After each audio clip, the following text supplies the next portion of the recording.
तो देश की बहस में हम बात कर रहे हैं आक्रांताओं का महिमामंडन क्यों। ये बात इसलिए क्योंकि सोमनाथ मंदिर के सामने एक व्यक्ति ने एक वीडियो सेल्फी ली, उसमें महमूद गजनवी जिसने 16 बार सोमनाथ मंदिर को तोड़ा था, जो एक विदेशी आक्रांता था, उसकी तारीफ की और कहा कि यही भारत का असली इतिहास है। सवाल यह है, मुगलों का इतना महिमामंडन क्यों, आक्रांताओं का इतना महिमामंडन क्यों, क्यों कुतुबुद्दीन ऐबक का महिमामंडन, क्यों अलाउद्दीन खिलजी का महिमामंडन, क्यों बाबर का महिमामंडन और क्यों महमूद गजनवी का महिमामंडन, वो भी आज के दौर में। मेरे साथ एक खास पैनल जुड़ा हुआ है, स्वामी सुमेधानंद जी भारतीय जनता पार्टी के सांसद हैं और साथ ही साथ संत भी हैं, देश के जाने माने विष्णु शंकर जैन जी एडवोकेट हैं, सुप्रीम कोर्ट के बहुत ही सीनियर व्यक्ति हैं, अवधेश कुमार जी वरिष्ठ पत्रकार जो बहुत गहन नॉलेज रखते हैं इन तमाम विषयों पर, हाजी मोहम्मद सलीम साहब मुस्लिम धर्मगुरु, असगर खान साहब सुप्रीम कोर्ट के जाने माने वकील और माजिद हैदरी साहब जो कि एक पॉलिटिकल स्कॉलर है और साथ ही साथ एक पत्रकार भी।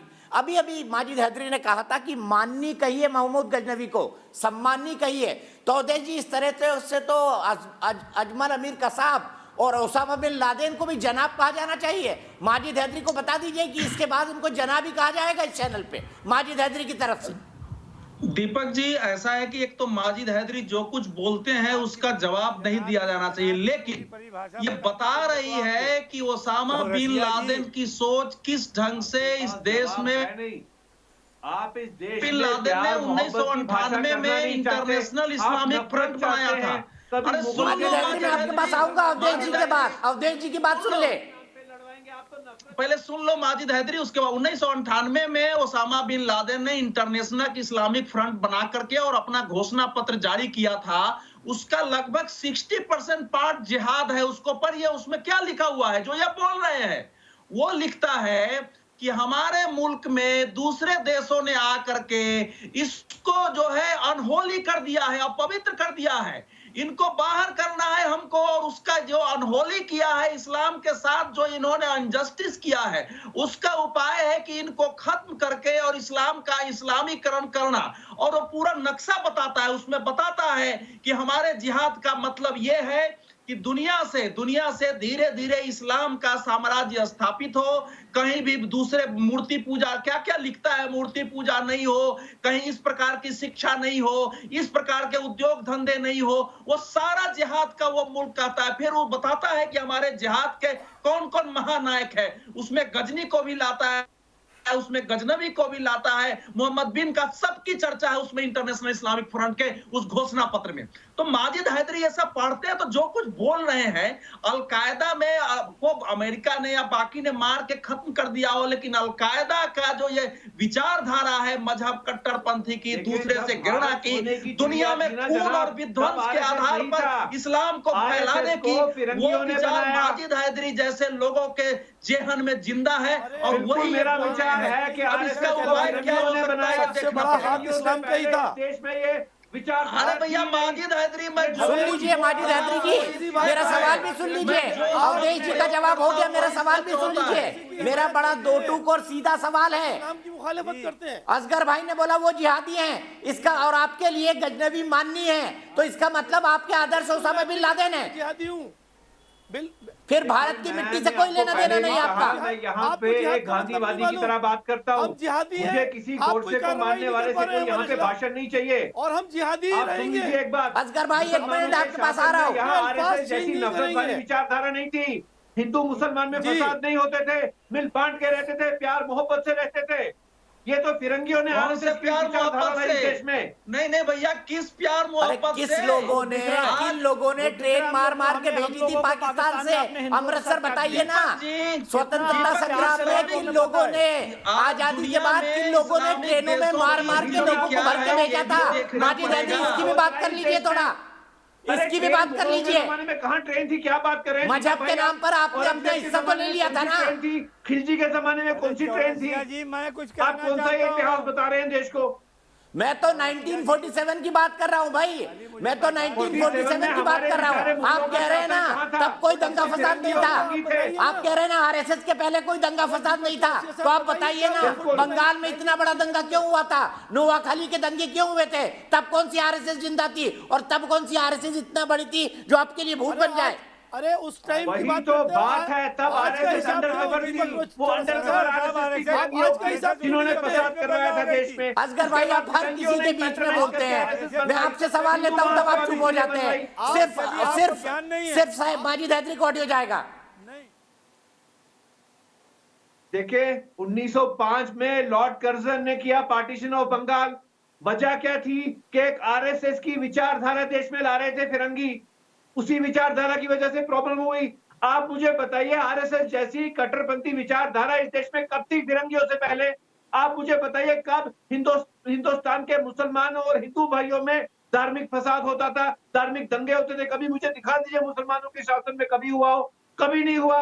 प्यार मोहब्बत से अरे आप तो दूध के धुले हुए थे भैया, आप तो दूध के धुले हुए थे माजिद हैदरी। आपने तो कोई दंगा फसाद किया ही नहीं ना, आपने तो आजादी से पहले कोई दंगा फसाद किया ही नहीं। लाहौर में, अमृतसर में ट्रेनों में भर भर के लाश भेजी गई, वो क्या था बताइए ना।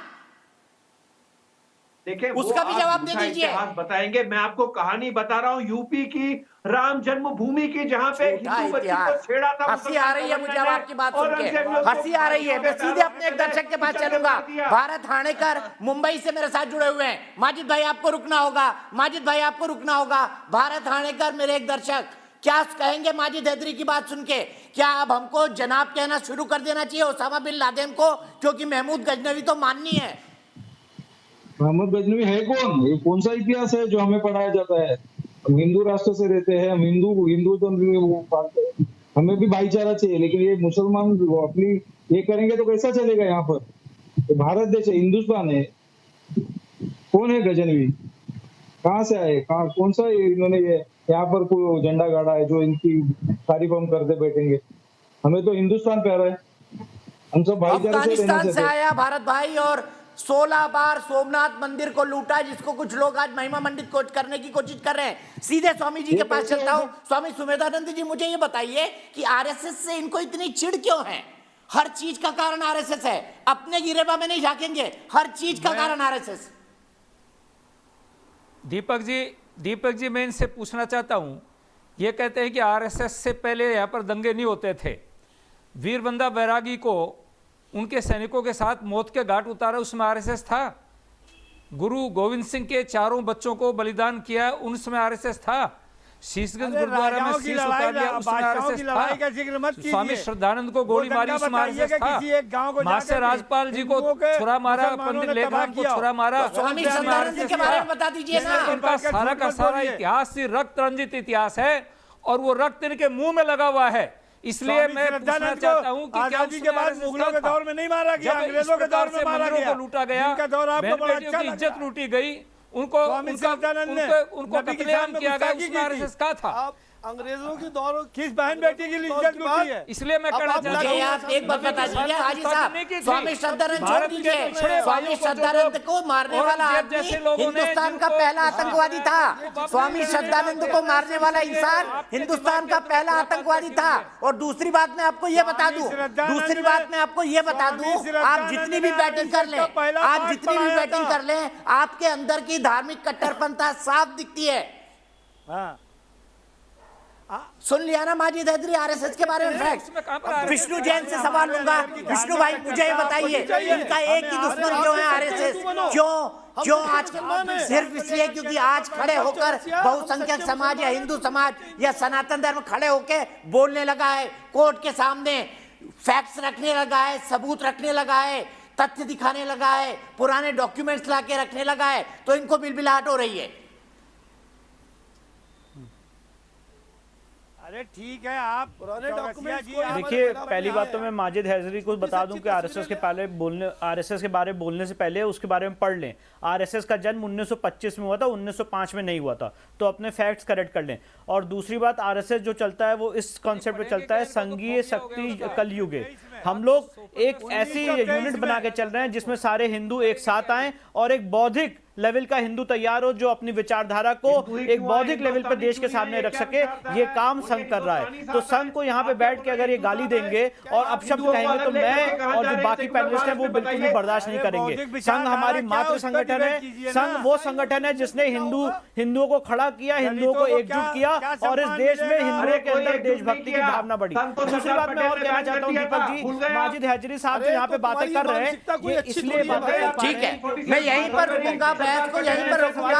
आज का सवाल बता देता हूं, लेकिन माजिद हैदरी जी, मुझे बड़ा अफसोस है कि आप अपने आप को राष्ट्रवादी लिबरल मानते हैं, लेकिन मुस्लिम आक्रांताओं के बारे में बड़े गर्व के साथ बात करते हैं और यह कहते हैं कि इस देश में डेमोक्रेसी नहीं होनी चाहिए, इस्लामिक राज होना चाहिए तो सब कुछ ठीक हो जाएगा। मुझे बड़ा अफसोस है कि हमारे पैनल का एक व्यक्ति ऐसा सोचता है। हमारे दर्शक क्या सोचते हैं? क्या इतिहासकारों को असली इतिहास जनता के सामने बताना चाहिए? 99% दर्शक सोचते हैं कि हाँ बताना चाहिए, सिर्फ 1% सोचते हैं नहीं। तो रक्त रंजित इतिहास हमारा रहा है, ये देश के सामने आना चाहिए और हमें अपने सही हीरोज की, हमारे हीरो कौन रहे हैं, किसने हमको आगे बढ़ाया, किसने हमको चलना सिखाया। जब जीरो दिया मेरे भारत ने, दुनिया को गिनती सिखलाई, देता ना दशमलव भारत तो चांद पे जाना मुश्किल था। यहीं पर रुकूंगा और ये हो रहा है सदियों से। ब्रेक के लिए।